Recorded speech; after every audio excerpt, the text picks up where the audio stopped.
دائما التركي موجود، والتركي هو اللي بيملي على أحمد الشرع وحكومته شو بيتفقوا ولا شو ما بيتفقوا.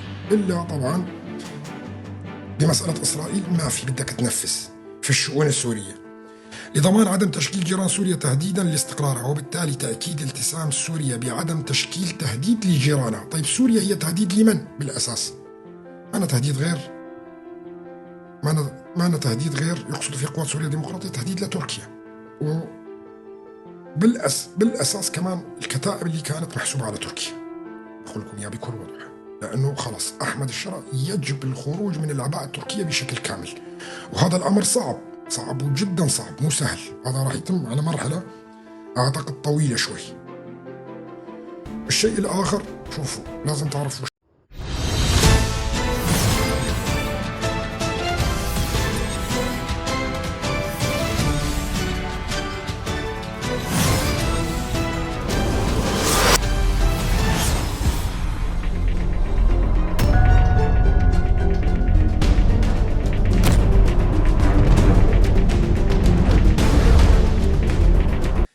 أسعد الله مساكم كل الأخوة والأخوات اللي دخلوا معنا اللايف. تحياتي لكم كل باسمه ورسمه.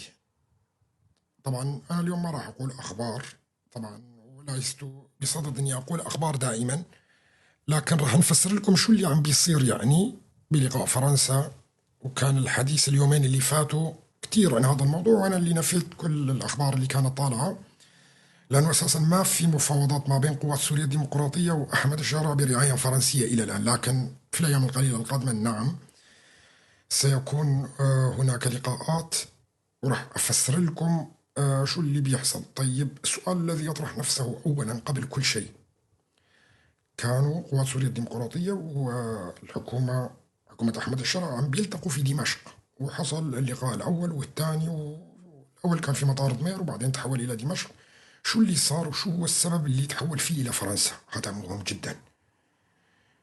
وطبعا أنا قبل فترة قصيرة جدا قلت لكم إنه فرنسا راح تدخل على الخط وراح تتولى الأمور كلياتها في سوريا، وهي اللي مديرة المشروع بشكل كامل في الداخل، ترتيب الداخل السوري. وأعتقد أنه الكثير منكم كان موجود بهذا الكلام اللي قلنا. طبعا فرنسا نعم دخلت على الخط، وفرنسا يعني استدعت نظام أحمد الشرع واستدعت قوات سوريا الديمقراطية أيضا. لكن كان الاتفاق الآن يعني مع الإسرائيليين أولا، ما حصل مع قوات سوريا الديمقراطية نهائيا ولا شيء. كان كله لقاء ما بين الإسرائيليين وأحمد الشرع. طبعا المفارقة هنا أنه لما نقارن نحن ما بين النظامين، نظام المجرم حافظ الأسد ونظام أحمد الشرع، ومسألة أنه اللقاء مع الإسرائيليين بهذا الشكل العلني يعني مو مخفي نهائيا، وبيطلع بهذا الشكل الهزيل بقدر أقول عليه، والشكل الذليل، أنه يقعد مع الإسرائيليين. وكانوا يعيبوا أخواننا العرب القوميين طبعا دائما أنه حافظ الأسد باع الجولان، بشار عميل للإسرائيليين، قسد عميلة. كل من يعاديهم أو يختلف معهم بالرأي بأي شكل من الأشكال، التهمة دائما كانت جاهزة أنه عميل للإسرائيليين. لكن اللي واضح طلع أنه هم أكثر العملاء لإسرائيليين، و بشهادة أيضا، يعني بشهادة أنه هم عملاء وما يعيبونه يعني على غيرهم يحللونه لنفسهم. يعني بتشوف أنت بيجيك هلا واحد راح يقول لك هاي حكومة، لا هاي مو حكومة، هاي حكومة انتقالية فصائلية حق فرنجة مصدي، لأنه ما أثبتت نفسها حكومة إلى الآن. حقيقة هذا أمر واقع وكلياتنا بنعرفه. هذه الحكومة لم تثبت على الأرض بأنها فعلا حكومة. هي حكومة من لون واحد وشكل واحد وطائفة واحدة وفكر واحد، ما بتمثل كل الناس اللي موجودة. طبعا راح يجيك واحد بيقول لك بدنا نحكمها يا رأينا وكذا، هو فهمان انه الحكم بالأكثرية وليست بالأكثرية العددية، يعني أو الأكثرية الطائفية أو أكثرية القومية. العدد شوف المفارقات في سوريا أمر غريب جدا. الأكراد سنة بس ما محسوبين على العرب السنة إذا حسبت بهذا المفهوم. طيب العلويين عرب حسب طبعا ادعائهم وهاي، لكن ما لهم محسوبين على العرب الثانيين الطرف الآخر. الدروز عرب كمان ما لهم محسوبين على العرب السنة نفس الوقت.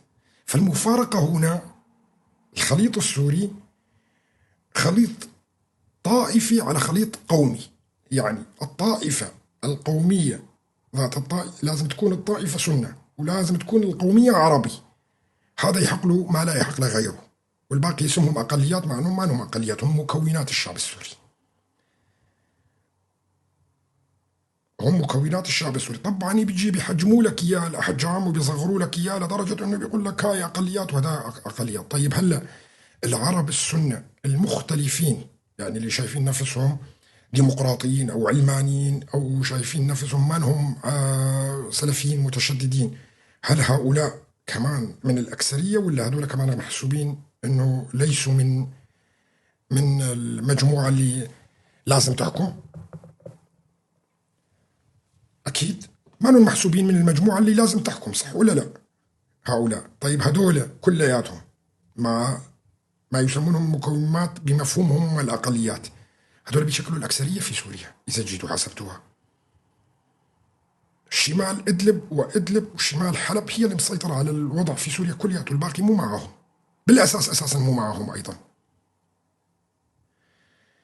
فالتركيبة العقلية اللي موجودة في سوريا والتركيبة الإثنية والطائفية هي تركيبة غريبة جدا، يعني فريدة من نوعها. الغالبية عرب، لكن العرب منقسمين، عرب سنة، عرب سنة علمانيين، عرب سنة ديمقراطيين، عرب سنة لا يتبعون إلى سلفية جهادية، وعرب سنة عفوا عرب علويين، وعرب إسماعيليين، وعرب مراشدة، وعرب يعني هذول الأقليات الصغيرة الطائفية الدينية طبعا، ويجيك العرب الدروز أيضا. فهنا المفارقات بهذا الموضوع، لكن في النهاية إذا سألتهم كلهم عرب. بدنا نرجع لموضوعنا الأساسي واللي هو اللقاء اللي حصل ما بين الإسرائيليين وأحمد الشرع. المفارقة بالموضوع هذا كلياته أنه دائما موجود السفير التركي. السفير التركي هو مفتاح السيارة تبع الحكومة السورية، وين ما يكون موجود لازم يكون في سفير تركي أو شخصية تركية موجودة، أو من الميتا أو من الأمن العام التركي، يعني تقريبا بيكون حاضر في كل اللقاءات اللي حصلت، وحصل هذا بدمشق. وهذا السبب أنه اللقاء تقريبا وصل لطريق مسدود في دمشق وما نجح نهائيا، لأنه التركي دائما موجود وهو اللي بيتفاوض، مو حكومة أحمد الشرع. وهاي ابحثوا عنها راح تلاقوها، خصوصا اخواننا العرب اللي بيسموا حالهم اخواننا العرب السنه اللي بيأيدوا احمد الشرع. انا هنا بتحدث على احمد الشرع ولا اتحدث على محمد الجولاني. فاذا بحثت في هذا الموضوع بتلاقي انه دائما التركي موجود، والتركي هو اللي بيملي على احمد الشرع وحكومته شو بيتفقوا ولا شو ما بيتفقوا. الا طبعا بمساله اسرائيل ما في، بدك تنفذ ما في هنا، ما في مفاوضات. وهلا راح اقول لكم البنود اللي طلعها المرصد السوري رامي عبد الرحمن من الحكومه الفرنسيه، طبعا حصل عليها شو حصل بالاتفاق، وهاي راح اقول لكم على ماذا اتفقوا، وشوفوا انتم احكموا بهذا الموضوع. طبعا راح نقولها من الناحيه التحليليه، احنا هنا راح نقولها من الناحيه التحليليه، وبعدين نجي على موضوع قوات سوريا الديمقراطيه والساحل السوري ايضا، وماذا يخطط بشكل كامل. طبعا الذهاب الى فرنسا كانت هي مساله الخروج من الإملاءات التركية. نعم، نقلوا المحادثات إلى الأراضي الفرنسية لحتى يخلصوا من التبعية التركية اللي هي كانت بتضغط وتفشل أي لقاءات كانت تحصل. وحتى اللي حصل في السويداء كلياته كانوا بسبب الأتراك. الميت التركي هو اللي فشل حتى الاتفاقيات اللي كانت تحصل ما بين الشيخ الهجري والحكومة المؤقتة السورية، خلينا نسميها بمسماها الحالي الحكومة السورية المؤقتة. فكانت أغلبها تفشل بسبب إيش؟ تدخلات التركية اللي كانت تمنع. طبعا هون الأتراك مو لسواد عيون سوريين ولا العرب السنة بدهم يفشلوا كل الاتفاقيات اللي كانت تحصل في السويداء، لا، حتى السويداء ما تاخذ حقوق يضطروا يعطوها لشرق الفرات أيضا مشابهة، لأن ما بيصير. يعني طرف صغير وطائفة أصغر من قومية أخرى موجودة مكون أساسي في سوريا تاخذ أقل من اللي راح تاخذه السويداء. خلونا نقرأ ونشوف بعدين نحلل فقرة فيها. بنود الاتفاق بين إسرائيل وحكومة الشرع برعاية الأمريكان التي حصل عليها المرصد السوري لحقوق الإنسان: 1. يحول ملف السويداء إلى الأمريكان، وهم سيلتزمون بمتابعة تنفيذ بنود هذا الاتفاق. شو معنى هذا الكلام؟ يعني أنه ملف السويداء يخرج من يد الحكومة السورية يعني هيك، والإسرائيليين ويصير تابع للأمريكين، هيك بينفهم صح ولا لا؟ طيب ما المحاور هو إسرائيلي، اللي متفق مع الإسرائيليين. ما راحوا الأخوة الدروز وتفاوضوا، الإسرائيليين هم اللي راحوا تفاوضوا عن الأخوة الدروز، صح ولا لا؟ إذا هون المعني ليس الإسرائيلي ولا الحكومة السورية، لأنه أساسا الحكومة السورية عم بتقاتلهم وهي أحد أطراف المشكلة. المقصود هنا الأتراك، طرف يحاور وطرف من أطراف المشكلة اللي هو الحكومة السورية. المقصود هنا تسليم الملف بشكل كامل للأمريكان، يعني خروج أي إملاءات خارجية وخصوصا تركيا، وهذا الأمر الهام من هذا البند. طبعا أنا عارف أنه في صعوبة كتير الناس تفهم البنود وهاي، لذلك بدي أفسرها وأطلع لكم ما وراء كل البنود لحتى تفهموا شو الاتفاق اللي حصل. انسحاب جميع القوات العشائر وقوات الأمن العام إلى ما بعد القرى الدرزية، يعني ما في دولة، يعني بالنسبة لهم اللي بيسموا أنه هاي دولة بتنسحب كلياتها، وبتنسحب العشائر كلياتها، وبتتفرغ المنطقة كلياتها إلى ما بعد القرى الدرزية. ما بعد القرى الدرزية، مو إلى القرى الدرزية، لا، ما بعد القرى الدرزية. طيب، الفصائل الدرزية ستقوم بتمشيط جميع القرى للتأكد من إخلاءها من قوات العشائر وحكومة دمشق. شوفوا الكارثة والطامة الكبرى هنا. الحكومة في جهة تانية اللي راح تعمل عليها تمشيط. فهمانين انتوا شلون المسألة؟ جهة أخرى مسلحة ضمن دولة بتعمل تمشيط على قوات الحكومة وتتأكد إنه هي موجودة ولا غير موجودة. وهي ما دايرين بالهم عليها جماعة المؤيدين لأحمد الشر. طيب، تشكيل مجالس محلية من أبناء السويداء تتولى مهمة تقديم الخدمات. يعني حكومة، مين اللي بيسوي مؤسسات للخدمات؟ وهاي بالعادة الدولة هي تكون تشكيل مجالس محلية من أبناء السويداء تتولى مهمة تقديم الخدمات. طيب شو نوعية المجالس هاي؟ رح تكون مجالس حكومية تابعة لأقليم السويداء وأقليم الجنوب، وهي اللي رح تدير أمور الدولة بشكل كامل، لا أعلى من الإدارة الذاتية. لا، راح أقول لكم ليش. أول شيء، ممنوع عسكريا الحكومة بتدخل فيها، والقوات ما راح تكون تابعة للحكومة، وينسحب فيها العشائر والهيئة وكلات إلى ما بعد القرى الدرزية. هذا أعلى من مفهوم الإدارة الذاتية مشان تعرفوا. تشكيل لجنة لتوثيق الانتهاكات، حيث سترفع تقاريرها إلى الطرف الأمريكي، يعني ما بترفع للحكومة السورية، وهي بالعادة بتكون من صلاحيات الحكومة إنه هي اللي بينرفع عليها الانتهاكات، وهي اللي بتشكل محاكم، وهي اللي بتحاسب الخارجين عن القانون أو اللي عملوا مشاكل في السويداء. الآن سيكون بيد الأمريكان مباشرة، يعني انتداب أمريكي على سوريا تقريبا، يعني انتداب أمريكي على سوريا، وهي اللي راح تتحكم بكل الأمور. طيب، نزع السلاح من القنيطرة ودرعا. طيب، نزع السلاح من مين؟ واخد بالك يا حاج؟ نزع السلاح من مين؟ نزع السلاح من القنيطرة ودرعا وتشكيل لجان أمنية محلية من أبناء تلك المنطقة بشرط أن لا تمتلك الأسلحة الثقيلة. نزع السلاح من الدولة، على فكرة اللي يسموها دولة الأمن العام وغيره، كلها اللي موجود في القنيطرة ودرعا، وتشكيل قوات عسكرية تابعة للأخوان الدروز هم اللي بيسيطروا على المنطقتين هدول. يعني عندك درعا والقنيطرة والسويداء، وهذا حطوا فيه بند لحاله بالقنيطرة ودرعا. نزع السلاح من القنيطرة ودرعا وتشكيل لجان أمنية محلية من أبناء تلك المناطق بشرط أن لا تمتلك أسلحة ثقيلة. يمنع دخول أي منظمة أو مؤسسة تابعة للحكومة السورية إلى السويداء، مع السماح بدخول منظمة الأمم المتحدة فقط.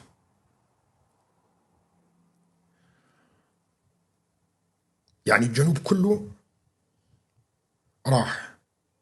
طبعا أنا قلت لكم أنه في الفترة القليلة القادمة سيتم السيطرة على الحدود الأردنية من جهة درعا، وسيتم إغلاق الحدود هاي كلها. هذا مطلب إسرائيلي.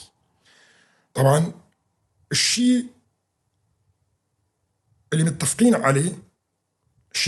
عليه يرتقي إلى أن يكون كونفدرالية رسمية أيضا، لأنه هاي البنود فضفاضة، لكن هي الخطوط العريضة لبناء أي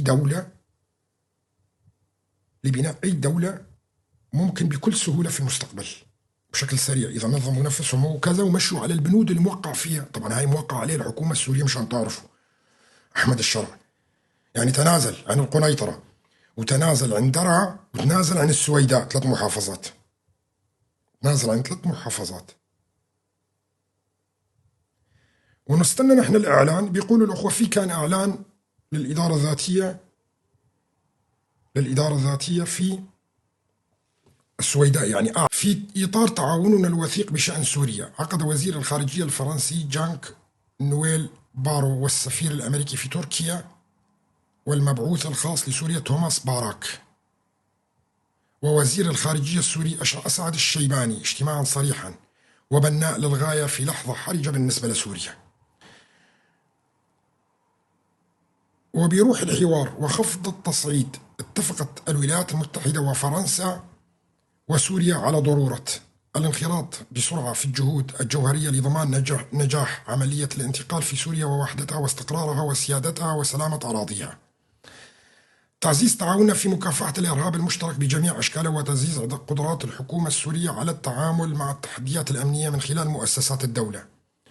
دعم جهود الحكومة السورية في التحول السياسي بهدف تحقيق المصالحة الوطنية والتماسك الوطني، وخاصة في شمال شرق سوريا والسويداء.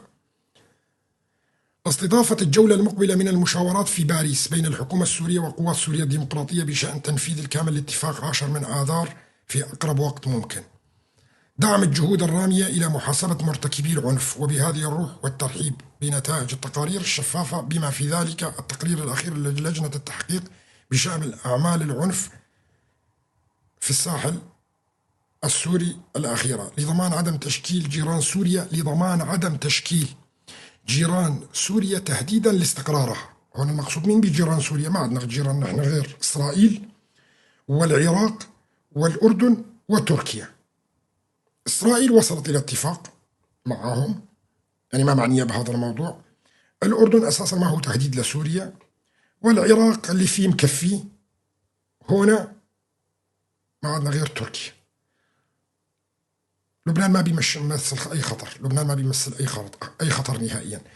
هو أن المقصود فيه كمان تركيا، أنه ما بتشكل تهديد تركيا وتتدخل في الشؤون السورية لضمان عدم تشكيل جيران سوريا تهديدا لاستقرارها، وبالتالي تأكيد التزام سوريا بعدم تشكيل تهديد لجيرانها. طيب سوريا هي تهديد لمن بالأساس؟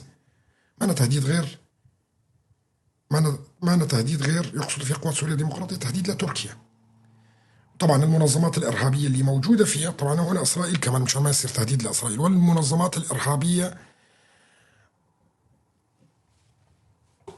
في سوريا اللي هي بتهدد الجيران. نعم بتهدد، ممكن تكون تهديد للعراق، تكون تهديد. إذن هنا في محاربة راح يكون في محاربة للقوى الراديكالية الموجودة في سوريا أكيد، واللي راح يقودها بأحمد الشرع قريبا راح يقود هذا الموضوع، لأنه لازم، غير هيك كل بده يحاربه هو. السفارة الأمريكية في دمشق شو بتقول؟ لطالما كانت باريس القلب الدبلوماسي للمناقشات الحيوية مثل تلك التي شهدناها اليوم، إن سوريا المستقرة والآمنة والموحدة تبنى على حجر الأساس المتمثل في الجيران الطيبين والحلفاء المخلصين. طبعا هنا سوريا الموحدة يعني مثل سوريا الفيدرالية الموحدة، سوريا الكونفدرالية الموحدة هي موحدة، ما بيعني فيها إنه مركزية، لأنه هذول أصحاب الرؤوس المربعة، جماعة فناجين القهوة اللي حرموها على نفسهم، بيفهموا سوريا الموحدة يعني سوريا خلاص مركزية وانتهى هذا الموضوع. لا عزيزي، ما مقصود فيها سوريا المركزية، سوريا الموحدة يعني بأي شكل من الأشكال تكون هي موحدة شكل واحد، ما في دول تعلن استقلالها. هنا ما في استقلال، ما حدا طالب أنه يعلن استقلاله بشكل نهائي. هنا الفرق بالمفاهيم.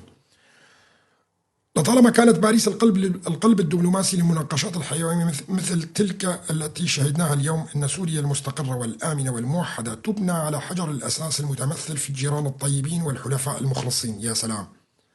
وكما قال سورغوبيو، فإن النزاعات تنتهي بفضل دبلوماسية نشطة وقوية تسعى الولايات المتحدة إلى ممارستها. سنواصل العمل من أجل بناء الازدهار في سوريا بالتعاون مع الأصدقاء والشركاء. مين الشركاء ومين الأصدقاء؟ ممكن حدا يكتب لنا مين الشركاء ومين الأصدقاء؟ قصة شريك والدروز أصدقاء، لأن الدروز ما لهم شركاء الولايات المتحدة الأمريكية بأي شراكة فيه، لكن قصد هي شركاء، شركائهم عسكريا، شركائهم في محاربة الإرهاب، وهم بيقولوا شركائنا، صح ولا لا؟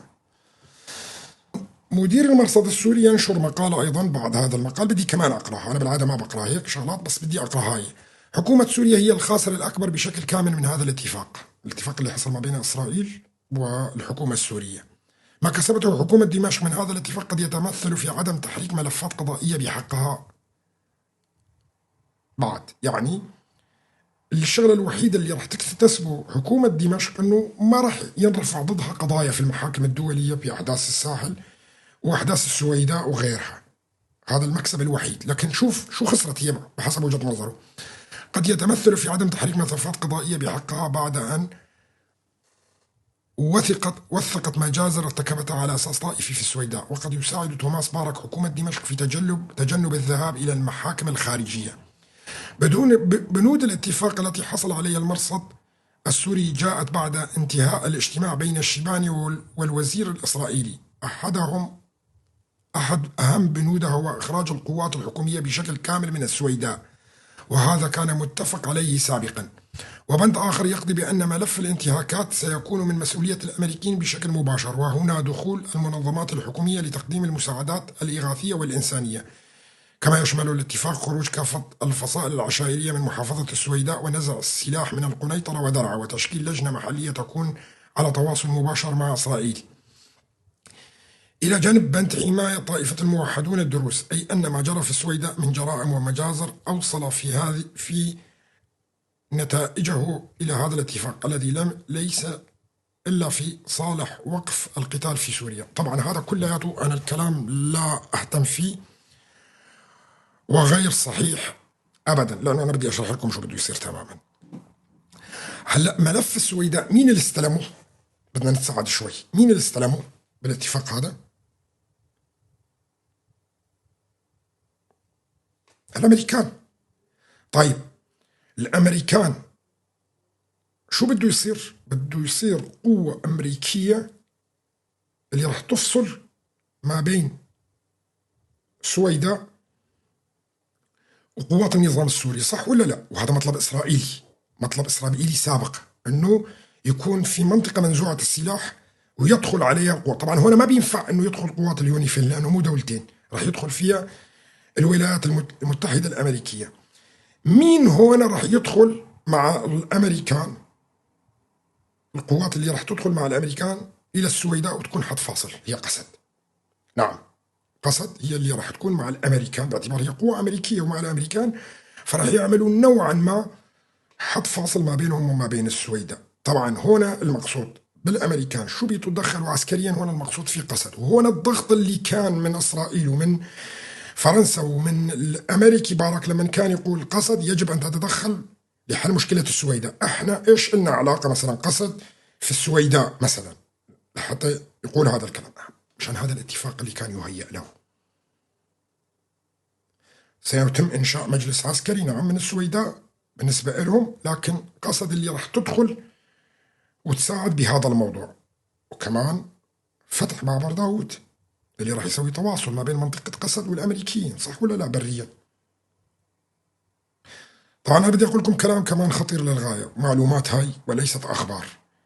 هناك ما يقارب 42 ألف عسكري إسرائيلي دخل إلى منطقة الحدود المحرمة دوليا، الخط 74، وهو جاهز كمان في أي لحظة أنه ينقض على دمشق. الجيش الإسرائيلي وصل لمركز مدينة قطنة، وصرحوا الإسرائيليين بدون خجل أيضا أنه نحن عندنا 42 ألف، وذكر نتنياهو خلال نص ساعة قادرين أنه نسيطر على العاصمة دمشق. خلال نص ساعة قادرين أنه نسيطر على العاصمة دمشق، وهذا تطور خطير وهائل جدا يعني بصراحة. وهذا يعني قال بقوة بالعادة يعني بالأعراف العسكرية والدبلوماسية ما بتنذكر هاي، إنك أنت تحتل عاصمة دولة مجاورة عضو في الجمعية العامة للأمم المتحدة وضارب بالقوانين الدولية كلها بعرض الحائط، وقايدر مثلا لسوريا لو دولة متماسكة كذا تستطيع أن تشتكي وتضع إسرائيل تحت البند السابع، لأنه هذا يعتبر يعني بالعرف الدولي أنه عدوان.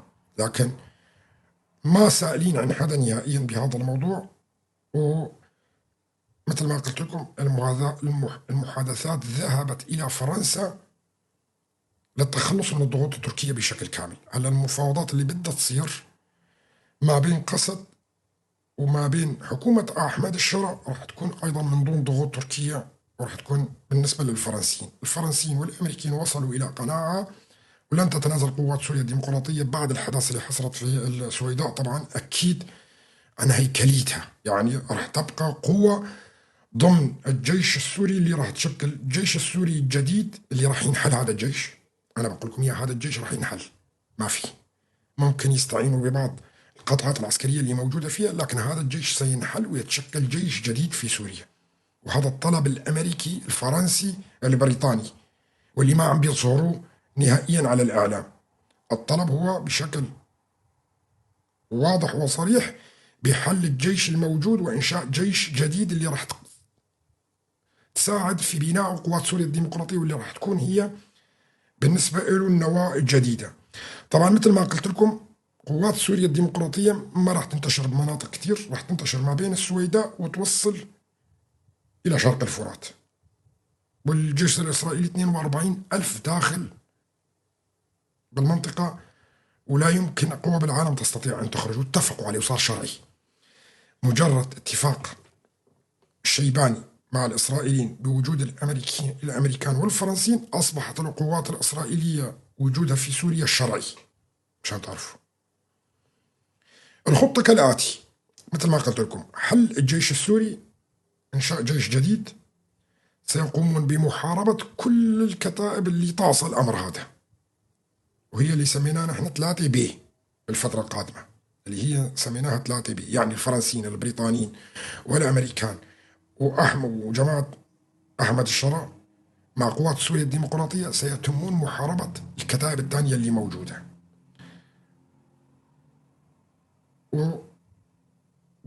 بالأساس كمان الكتائب اللي كانت محسوبة على تركيا، بقول لكم إياها بكل وضوح، لأنه خلاص أحمد الشرع يجب الخروج من العباءة التركية بشكل كامل، وهذا الأمر صعب وجدا صعب، مو سهل. هذا راح يتم على مرحلة أعتقد طويلة شوي. الشيء الآخر، شوفوا لازم تعرفوا الشيء، وكل أخواننا العرب كمان لازم يعرفوا، اللي بتحصل عليه السويداء لا يمكن إلا بتحصل عليه شرق الفرات تماما. نفس الاتفاق، إدارة ذاتية، جيش ممنوع الجيش يفوت وكذا، مؤسسات شكليا هي تابعة للدولة، نعم مؤسسات كلها راح تكون تابعة للدولة المركزية، وهذا أمر طبيعي في الفيدرالية وفي الكونفدرالية أيضا، وحتى في الحكم الذاتي. حتى في الحكم الذاتي راح يكون نفس العملية. المشكلة الكبيرة اللي بتواجه أحمد الشرع أنه هو ما قادر يعلن أمام شعبه بكل وضوح كل شيء، فلذلك المسألة عم تكون بتكتم، بيخافوا بالانقلاب على أحمد الشرع في الشارع السوري بشكل كبير. طبعا هنا الساحل أيضا ليس مستثنى، ما يطبق على شرق الفرات ويطبق على جنوب سوريا راح يطبق على الساحل السوري، وراح نرجع على منطقة السنة المحسوبة على العرب. السنة أيضا راح تتحول إلى إدارتين. يعني شفنا الآن بدأوا بالحديث عن إقليم الشام، وشفنا بيانات خرجت من الحكومة السورية البارح وذكرت إقليم الشام تحديدا. إذن هناك إقليم غير إقليم الشام أو إدارة الشام. نعم، قالوا إقليم الشام امبارح.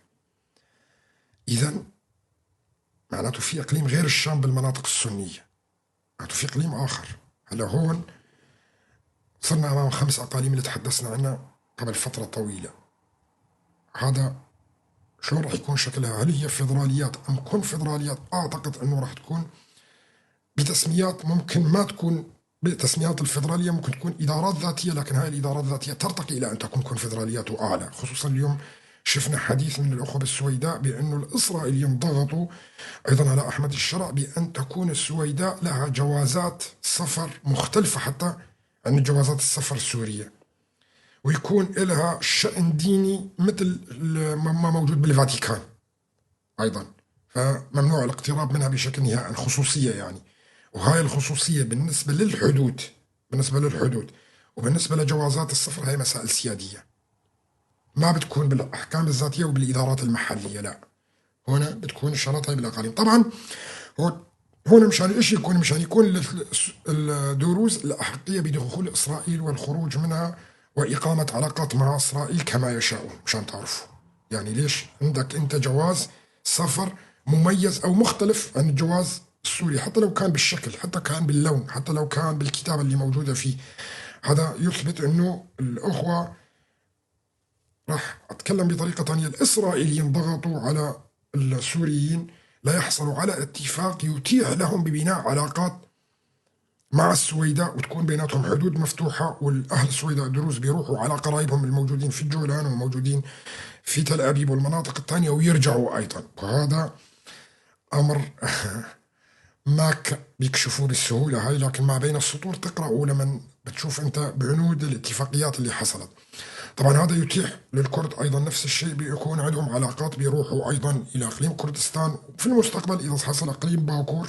لا أعتقد طبعا أنه يحصل، إن حصل أنه يتيح لهم أيضا بعلاقات خارجية مع جيرانهم اللي بجانبهم أو أقربائهم أو أبناء جلدتهم اللي موجودين. هلا نحن حديثنا كله على السويداء، ما يحصل في السويداء سينطبق على شرق الفرات تماما. ما بيصير أنه قسم طائفة تأخذ حقوق والتانيين ما بياخذوا نفس الشيء أو أعلى، خصوصا هم قومية ولغة ومختلفين أساسا. أيضا إحنا ما بدنا نقول أعلى، بدنا نقول بدهم ياخذوا نفس ما ياخذوا الدروس. الشيء اللي راح ينطبق على السويداء راح ينطبق على شرق الفرات كلياته، مشان تعرفوا هذا الكلام. طبعا أنا بدي أقول لكم كلام أيضا يسعى أحمد الشرع وحكومته، إنه ما عندي مشكلة، أنا بعطيكم أنتم أيضا إدارة ذاتية مثل اللي موجودة في السويداء في المناطق الكردية، بالمقابل إنه أنتم دخلوا لنا دير الزور والرقة. لكن هنا مصرة قوات سوريا الديمقراطية وقصد بأنه لن تتنازل عن أي منطقة حصلت عليها. الإشكالية هنا يجب أنه يطبقها يا أحمد الشرع على مناطق عفرين ومناطق جريسبي وسريكانية، لأنه هناك مشكلة بالنسبة له أنه ما قادر يطبق الاتفاقية. طبعا من ضمن اتفاقية 10 آذار اندماج قوات سوريا الديمقراطية مع الجيش السوري، وتحدثنا شو يعني اندماج. الاندماج يعني بيكون هيكلية للجيش السوري، ويروحوا بعض الضباط اللي موجودين في قوات قصد بيصيروا بهيئة الأركان السورية ويكونوا تابعين لوزارة الدفاع شكليا يعني، لكن الجسم والشكل اللي هو موجود بيحافظ عليه مثل ما هو. لأنه هذا من المستحيل أنه تقبل حتى أمريكا وفرنسا وبريطانيا بحل قوات سوريا الديمقراطية وانضمامها إلى الجيش السوري كأفراد. في هناك عندهم تنظيمات راديكالية، في عندهم الناس اللي كانت محسوبة على الأتراك واللي كانوا يحاربوهم في فترة طويلة. فمن غير المنطقي ومستحيل هذا الكلام أن القوات السورية الديمقراطية تنضم إلى الجيش وتتوزع فيه. هذا كلام هراء وتافه، واللي يفكر بالطريقة هاي هو عنده عقلية تافهة جدا. وأتمنى من الأخوة اللي موجودين المخالفين أنه يفكروا بهاي الطريقة أكثر قدر ممكن، لأنه هذا بيخدمنا، لأنه هذا الشيء مستحيل أن يحصل. قسد ستبقى ككتلة عسكرية ويكون تسليحها ودعمها من الولايات المتحدة الأمريكية وبريطانيا وفرنسا. يعني هي راح تحصل على الدعم من طرفين، من طرف الحكومة السورية الشيء اللي بيجيها من الخارج، وهذا راح يكون مثبت دستوريا. وأيضا قوات سوريا الديمقراطية ستحصل على دعم خارجي من الولايات المتحدة الأمريكية ومن فرنسا ومن بريطانيا من دون الرجوع إلى الحكومة المركزية. وهذا الأمر ينطبق أيضا تماما مثل ما موجود في العراق. بيشمركة كردستان أيضا تحصل على أسلحة نوعية وتدريب من الولايات المتحدة الأمريكية، من فرنسا، من بريطانيا، من كندا، من أستراليا، من دول عديدة جدا دون المرور في وزارة الدفاع العراقية. وتحصل على مخصصات الرواتب وغيرها من الحكومة العراقية، باعتبار قوات البيشمركة تعتبر جزء من الجيش العراقي. وهذا نفسه اللي راح يحصل مع قسد، مشان تعرفوا هذا نفسه اللي راح يحصل مع قسد. طبعا هنا أيضا لأنه في ضمن مكونات قسد كثير من أبناء العشائر العربية اللي موجودين في المنطقة، فالمنطقة هذه كلها من شرق الفرات كلها راح تكون تابعة للإدارة الذاتية الجديدة. وأنا بأكد لكم هذا الكلام. وإخواننا العرب اللي ضد قسد وهاي، راح تجي الأيام وراح تثبت لكم صدق ما أتحدث فيه الآن. لا يوجد هناك حل لقوات سوريا الديمقراطية أو وضع سلاح. أنتم هبل. فشلون قوات سوريا الديمقراطية بكل هذا التدريب اللي حصلت عليه، واللي هي أساسا مشاركة بكل العمليات اللي بتقوم فيها الولايات المتحدة الأمريكية ضد تنظيم داعش وغيره، بتسليم سلاح أمريكي بريطاني فرنسي لكم أنتم. يعني هاي الأسلحة أساسا موجودة من عند الداعم تبعكم التركي حقيقة، فحتى يسلموكم إياه. إذا كان عندكم هاي العقلية فأنتم أسخف مما تتخيل. قاسد مستحيل تضع السلاح، وبعمره الكردي ما وضع السلاح، مشان تعرفوا هاي. الكردي بعمره ما وضع السلاح. أمامكم حلين ما في غيرهم، أمامكم حلين ما في غيرهم، يا أما الحرب يا أما القبول بكل شيء. وما أعتقد أنه أحمد الشرع بالأساس هو ضد هذا الشيء أبدا نهائيا. الأتراك ببعض الكتائب اللي موجودة والمحسوبة على الأتراك واللي هي موجودة الآن متحالفة مع أحمد الشرع شكليا، يعني ضمن الجيش السوري. على فكرة الجيش السوري تم بس تغيير الأسماء، يعني صار من بدل ما يكون السلطان مراد صار رقم، بدل ما يكون العمشات أو سليمان شاه صار رقم 72 75 ومن هذا الحكي. وجماعة الهيئة قسموا أيضا صاروا كلهم أرقام، يعني هم نفسهم تغير الزي إلى لباس موحد وتابع للهيئة، وتغير الاسم إلى رقم، لكن كلياتهم تابعين إلى أمراء الحرب. احنا شفنا اللي حصل في السويداء، لم يستطع أحمد الشرع السيطرة لا على قوات الهيئة ولا حتى على العشائر كما يسمونه. ما في شيء اسمه عشائر أساسا، قوات عشائر هذول كلياتهم كانوا أبناء الكتائب نفسها، هم نفسهم أبناء العشائر ولا الاجتماع كلياتهم.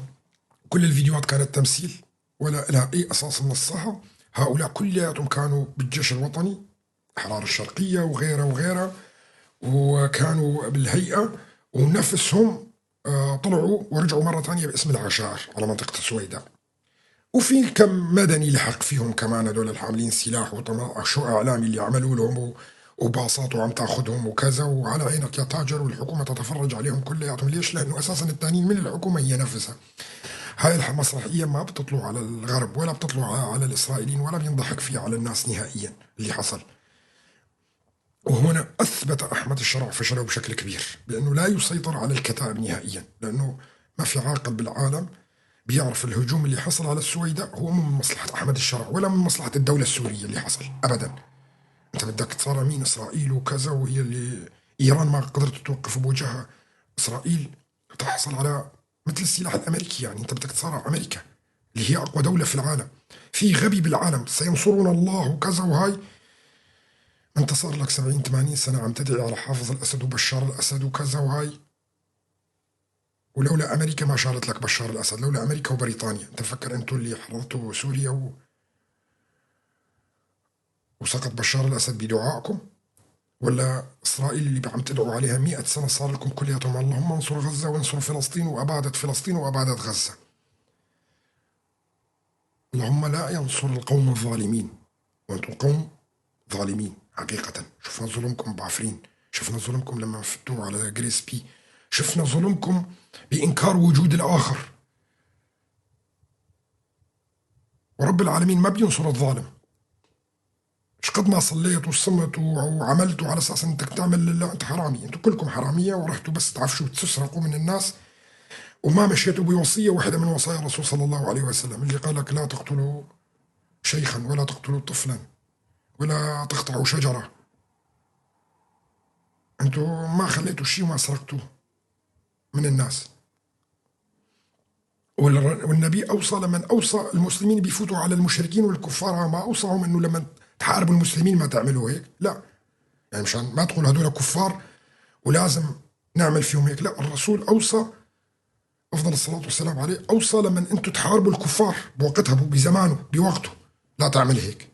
فما مشيتوا انتم بوصيه اي شيء. فرب العالمين لا ينصر الدوله الظالمه حتى ولو كانت مسلمه، ورب العالمين ينصر الدوله الكافره ان كانت عادله. علي يجي واحد بيقول لي اسرائيل ليست دوله عادله، اسرائيل فيها عدل، فيها محاكم وفيها كذا. مع الفلسطينيين امر اخر، لانه هي خارج المنطقه اللي ماشي فيها الدستور الاسرائيلي. هنا ما انا بدافع عن اسرائيل، انا ما بدافع عن حدا نهائيا، لكن بدك تيجي تقول لي نفس الشيء لانك بدك تقارن، ما عندك غير انك تقارن، بتقول لي اسرائيل كمان دوله ظالمه وكذا، ومثل المفهوم اللي انت بتقوله.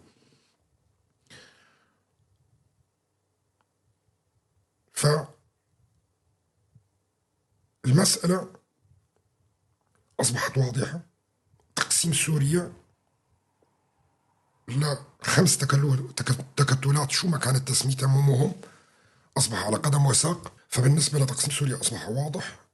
معبر داود بدأ يتشكل بكل وضوح، وراح ينفتح ما في مجال. قوات قسد راح توصل على السويداء مع الأمريكان، وراح تقوم هي بحماية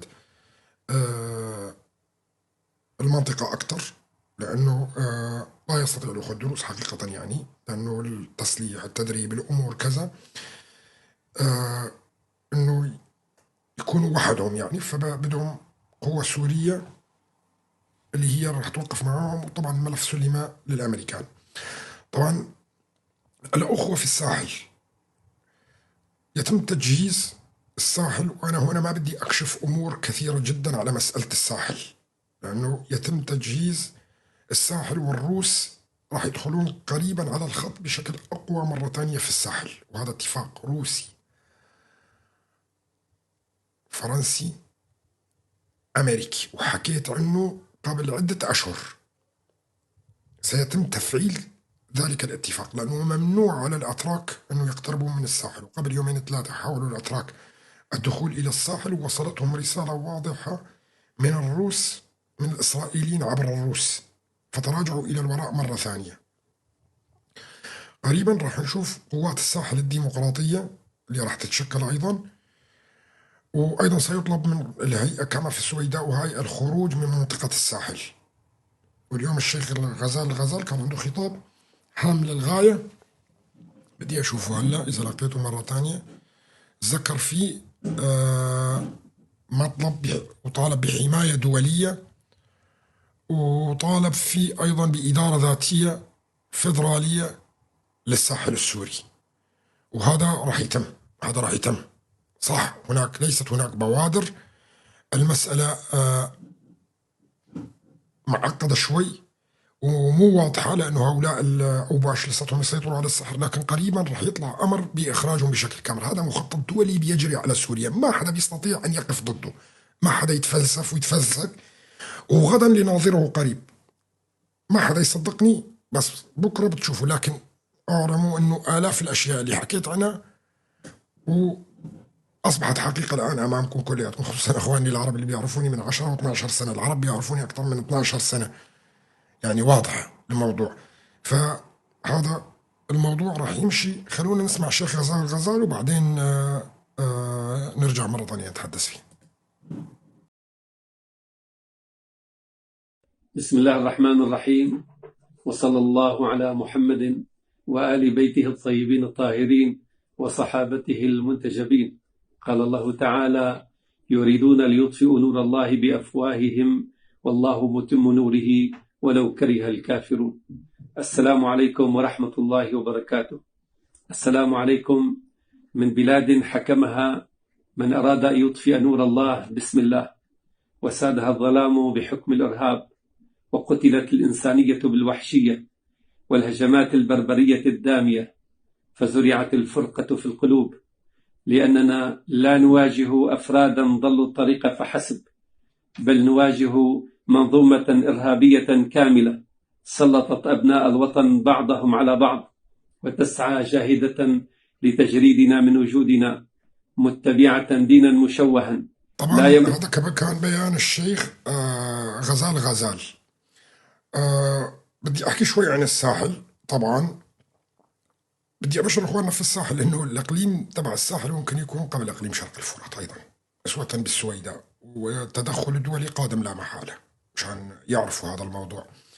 وراح يطلب من قوات سوريا الديمقراطية أنه تدخل أيضا إلى الساحل، وتشكيل أيضا إدارة ذاتية في الساحل، وأيضا قوة عسكرية في الساحل، ويعمل عليها الآن الفرنسيين والأمريكيين بصمت، وهي حقيقة يعمل عليها الأمريكيين والفرنسيين ومنذ وقت أيضا بصمت عم يعملوا على هذا الموضوع. فالمسألة هي مسألة وقت، وأنا بتقديري الشخصي أنه إقليم الساحل وإقليم أخواننا الدروز سيعلن قبل إقليم حتى شرق الفرات. وأنا بدي أقول لكم أيضا حتى المحادثات اللي تتم ما بين الجنرال مظلوم عبدي والفرنسيين والأمريكيين مشمول فيها الساحل، وكما يعني عم يفاوض على إقليم شرق الفرات من مثل الأكراد، لكن في الإعلام لا يذكر هذا، وأنا أكد لكم هذا الكلام. طبعا الأخوة اللي بتعرفني منذ فترة طويلة جدا بيعرفوا أنه ما تحدثت من الهواء أبدا، وما تحدثت به إلا حصل محال، وهذا حقيقة اللي بيعرفني صار لهم سنوات. لذلك أنا أعطي هذا التطمين وبقول لكم إياه. صدقوني إقليم الساحل راح يكون حتى قبل إقليم شرق الفرات، وراح يكون مع إقليم السويداء تماما، لكن المسألة غير واضحة، وهناك ترتيبات دولية لهذا الموضوع، ترتيبات دولية، وكان في اتفاق ما بين الفرنسيين والروس والأمريكان على مسألة إقليم الساحل، وهذا هام للغاية، لأنه القوى الدولية كلها تتعانى في الساحل. شفنا إحنا مذكرات التفاهم اللي حصلت مع الشركات الإماراتية، والشركات الإماراتية هاي كلها أساسا هي تابعة للفرنسيين، وتابعة أيضا بقولها بكل وضوح للإسرائيليين. من يذكر اسم الشركة الإماراتية اللي وقعت ب 800 مليون دولار، يوصل إلى 8 مليار دولار في المستقبل أيضا، هي شركة إسرائيلية أمريكية إماراتية اللي وقعت مع أحمد الشرع على هذا لتهيئة أساسا الساحل السوري على أساس يكون إقليم.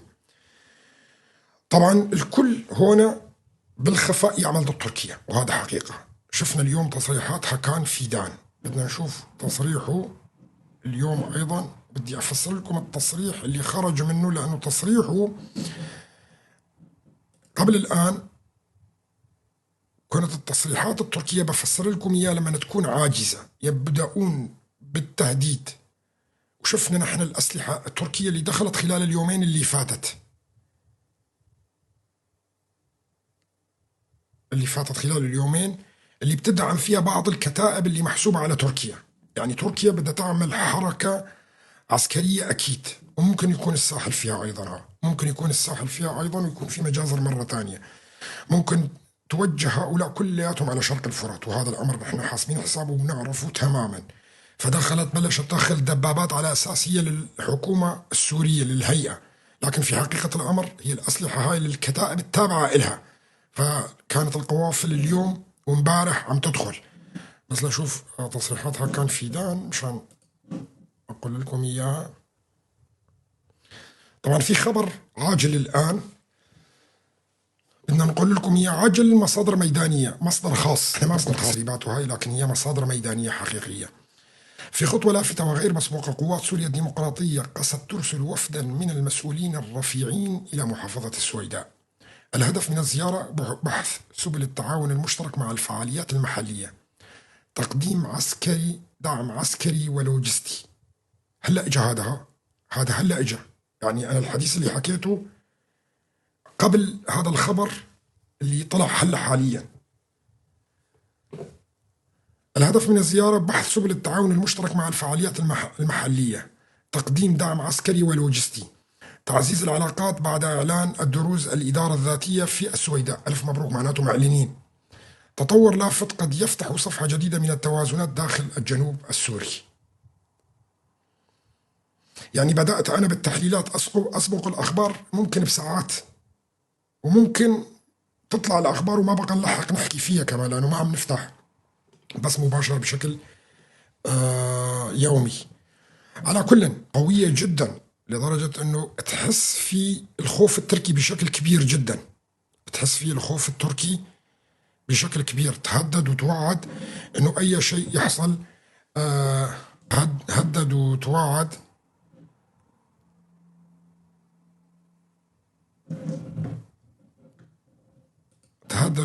فيها كتير بسبب اللقاء اللي حصل في فرنسا. قلت لكم أنه خرج، وهذا دليل غضب التركي ليش الملف خرج من إيده. وزير الخارجية التركي هاكان فيدان لا نسمح بتكرار سيناريو العراق في سوريا، يعني ما بيقبل بالفيدراليات. وهاي والله يا هاكان فيدان بدك تحارب إسرائيل، بدك تحارب أمريكا، وبدك تحارب فرنسا.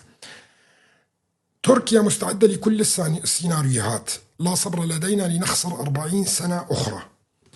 هاكان فيدان لن نسمح بتكرار سيناريو العراق في سوريا، وتركيا مستعدون لكل السيناريوهات، لا صبر لدينا لنخسر 40 سنة أخرى. لا ينبغي لأحد في سوريا أن يمتلك سلاحا غير سلاح الدولة. سوريا مهمة جدا لأمننا القومي. يقول لا ينبغي لأحد مرة أخرى في سوريا أن يمتلك سلاح غير سلاح الدولة. سوريا مهمة جدا لأمننا القومي. طبعا هاي التصريحات هي تصريحات عجز وتهديد ووعيد، لا تقدم ولا تؤخر. طبعا الوضع التركي في أسوأ أوضاعه على الإطلاق منذ 100 عام، في أسوأ وضع.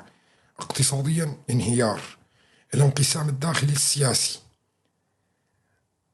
القوى العسكرية ضعيفة جدا بالمرحلة هاي اللي فيها، لا تستطيع تركيا القيام بأي شيء.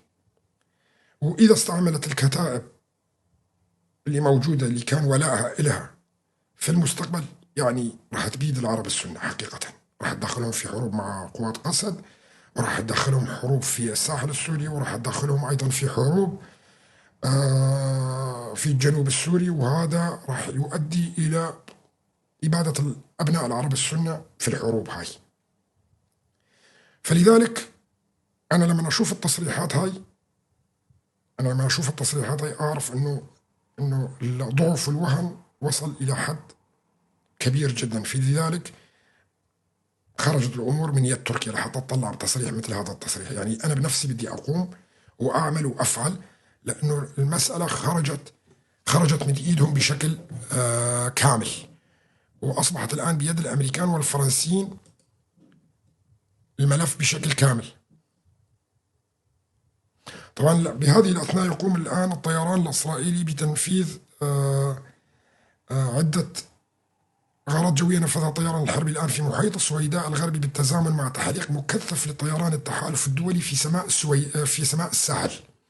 أيضا التحالف الدولي طيرانه صار له يومين على فكرة في سماء الساحل بيطير. بالعالم بتفكروا روسي، هو مو كله روسي، في قسم منه روسي وقسم مانو روسي، قسم تابع للتحالف الدولي.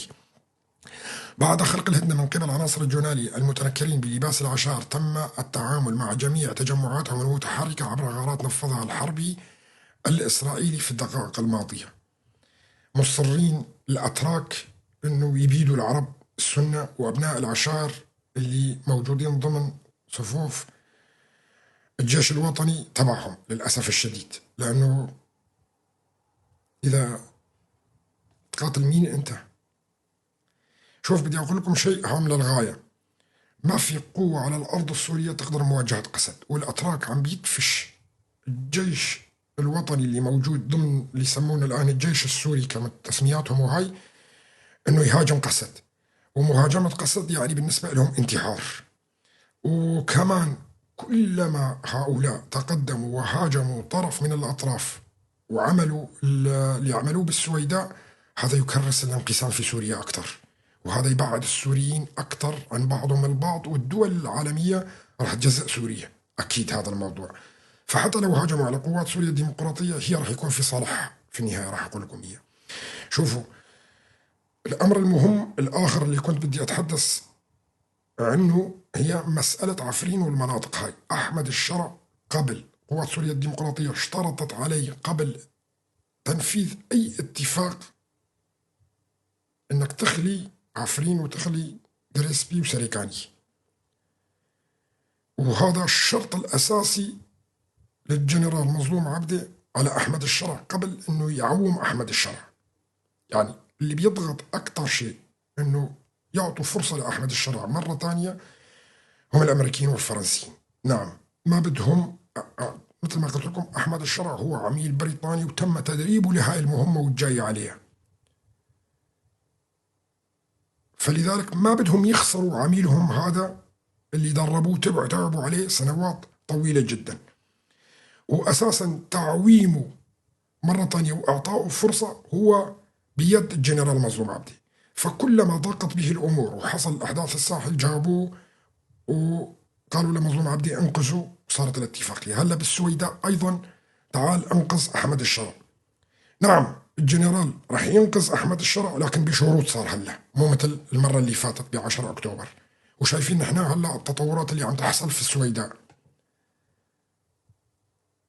والشرط الأساسي بالنسبة له الأقليات، وحتى القانون في الكونغرس الأمريكي في الأيام القليلة القادمة راح يتفعل بشأن حماية الأقليات، واللي راح ينربط بمسألة العقوبات اللي موجودة على سوريا.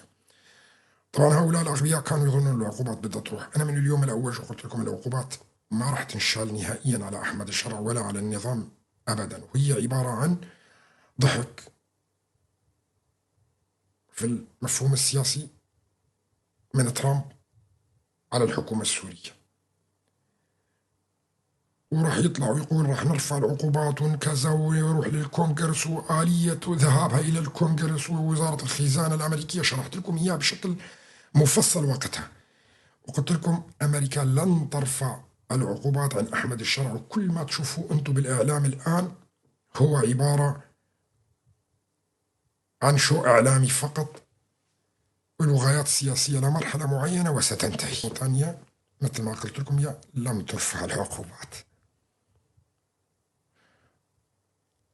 برجع بقول كلام هام للغاية. أنا لست منجم ولست بصار ولا أعلم الغيب. أنا هي تحليلات سياسية خاصة عقلية بشخصي لرؤيتي ودراستي للسياسات الدولية العميقة، ولا أتأثر بالإعلام ولا أخذ من الإعلام أبدا. فأجي أنا بكل جرأة أطرح الأفكار اللي أحملها ولا أخاف. تسجيلات موجودة من 4 سنوات وأكثر كمان، تستطيعون العودة إليها.